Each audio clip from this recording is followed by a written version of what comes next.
It's been about 3 weeks of use for this Lamzu Atlantis Mini, and I have to say that I really like it. The TLDR is that this will be one of two of my wireless combo moving forward. In case you were wondering about the unboxing experience for this Mini, it's similar to the OG version where it has that premium experience. It feels great when you unpack and attention is given to an aspect of the whole experience that you will most likely never revisit. So right off the bat, Lamzu does it right.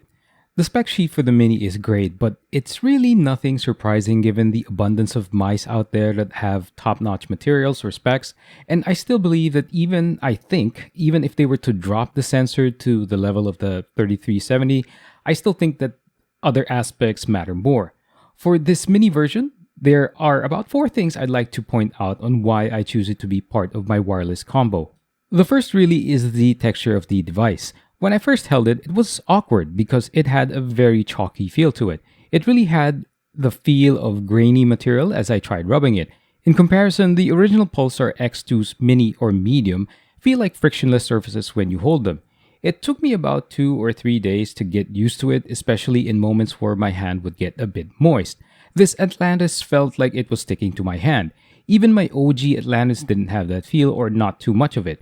The only other device that was close to the texture feel was my Xtrfy M8, but it didn't really have that sticking quality. Honestly, it feels great as it gives you a secure feeling, or the opposite is that it doesn't have that slippery feel. One part of me still thinks that the M8 from Xtrfy, might feel better, but when you get into those tense moments, the Atlantis Mini wins. The quality that's been put into this Mini is really just amazing. The side buttons feel great in that they're pronounced enough so that they're easy to click. If I were to nitpick, they could have been shaped somewhat similar or a little bit more similar to the Death Adder V2 Pro I have, but that's only if I were to be very specific. It does feel better than the X2 Mini's side buttons in that it feels more pronounced and that they are bigger. The left and right buttons feel great, and I haven't observed any pre-travel. There is some movement in the mouse 1 and 2 from side to side, but it's so minimal that you can barely notice it.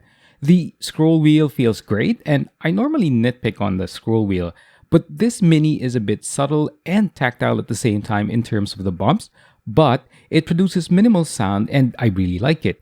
The clicks from all the buttons are very solid and they produce a very nice audio feedback. So let's hear what they sound like.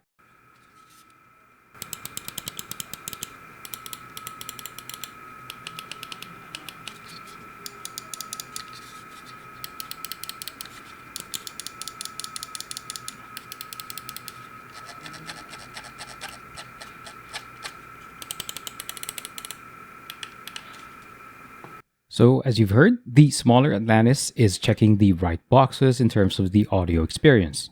So on the software side of things, there's nothing much about this aspect, but it's something that works when you need it. It's basic stuff where you can set your keys, your debounce time, your DPI stages with the corresponding colors and the polling rate. Now you can also set macros, but I don't really do that since I normally don't need them. And if I should need them or if I do, I would rather set those on my keypad. Since it's normally just your DPI stages that you might change depending on the program or game, you can also use the button underneath the mouse to select the right one. Oh, and by the way, about this software, if you happen to be running the Pulsar software and the Lamzu software at the same time, or you're trying to do that, I don't think it's possible, at least in my experience. You won't be able to launch both instances at the same time, so one has to be shut off before you can use the other. When you factor in all 3 items that I mentioned before, shape is really the best part about this device. I like the Atlantis OG, but it does feel a bit wide while the Mini is perfect. It still has that very sexy feel to it where the top part is wider than the bottom part. In fact, if you put it side by side with the X2 Mini or some other mice, you wouldn't notice that the middle part of the sides curves inward as you reach the bottom. I think it allows for a great claw or relaxed claw grip. Again, the idea of shape is really very subjective. Aside from the other aspects that you might look for in a mouse like polling rates or texture, shape is one of those qualities that simply makes it impossible to have a one-size-fits-all device or your quote-unquote endgame mouse. By the way, Endgame, the company, was really lucky to get that brand name. Yeah, it's a term often thrown around, what would be your endgame device, so yeah, they were lucky to get that name. Now, the other aspect about shape is that the mouse has a high hump that is emphasized in the mid-rear section. Well, a little bit, just a little bit to the rear. There is a slight similarity with the X2 Mini, but it drops off faster so that the X2's rear has an increased chance to touch this part of my hand, or at least less of the Atlantis Mini touches this part.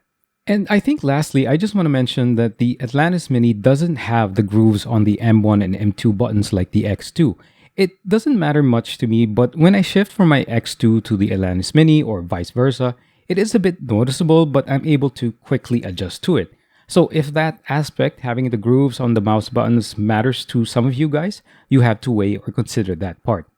So yeah, this Atlantis Mini is a pretty great mouse. Now, it takes a while if you order directly from their site, and even if you expedite. I mean, honestly, I felt my money was wasted on the expedite option, and tracking wasn't really that accurate as I was already using the mouse more than a week when their site got updated.